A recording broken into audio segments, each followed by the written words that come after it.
And Blake, yeah, what would you say for you is the highest level reason? So, for somebody's listening to this and saying, "Man, is this should we do this?" Are there any other kind of big picture why reasons that are important and kind of call out?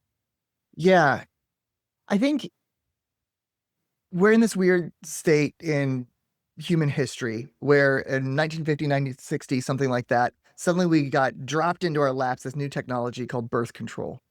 And suddenly, for the first time through a lot of different means, we have the ability to decide how many children we have. This is very new in the grand scheme of humanity. This is a very new technology, and so I feel like in obviously in family teams, and even our church, there's this kind of ongoing question that parents have. It's like, how many kids should we have? What's the right number of kids to have? And it's so new, and I actually love asking people, how did you decide how many kids you want to have? Yeah. Because everyone has a different reason Yep. because it's new. Like, there aren't norms yet on determining there isn't even, like, a moral norm yet unless you're in certain, corners of Christendom.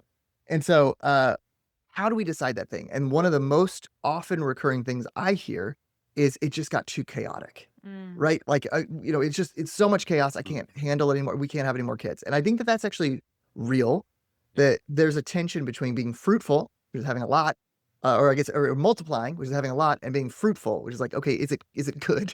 Right? Or is Yes. this fruit rotten? And there's a real tension between fruitful and multiply. And like, right, that's a verse, which is like we're commanded to be fruitful and multiply. And so I think that this actually is one of the levers for fruitfulness, which is like, can I create a is this family beautiful? Right. Mm. And I think that if chaos is the thing that's keeping us from having more children, and if we think of if children are additional souls who we can raise to be disciples, who then can grow and make more disciples, Mm. right? And can impact the world. This is the primary mechanism through which we can have impact on earth in making disciples is through having children who are aligned with our family vision. Yeah. And if the limiter on that is chaos, then this is like the top priorities. We got to eliminate chaos because it's important. We are commanded to do this thing. And I think that there are a lot of limiters that are real. There are health limiters, there are chaos limiters, there's, like, all sorts of different things, but it's like, if this is one of those, I wanna remove this one.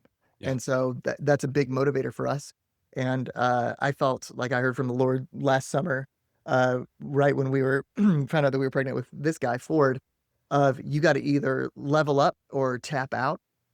And it was a thing of like, "Oh, what's gotten you here from a skill standpoint as a father is not going to get you to the next phase. So either Yes. you need to stop having kids or you gotta get better at this thing." Yeah. And I felt like that's what I was being called to do, and so that led to a lot of writing, a lot of practicing, a lot of new systems and documenting things for us, and, I feel like we are in the process right now of leveling up, which means all of our processes are the fuselage is shaking, and that's a good thing. That's good for my soul, it's good for our family Yeah. that we're doing that, and I think that that in itself is a very gratifying pursuit.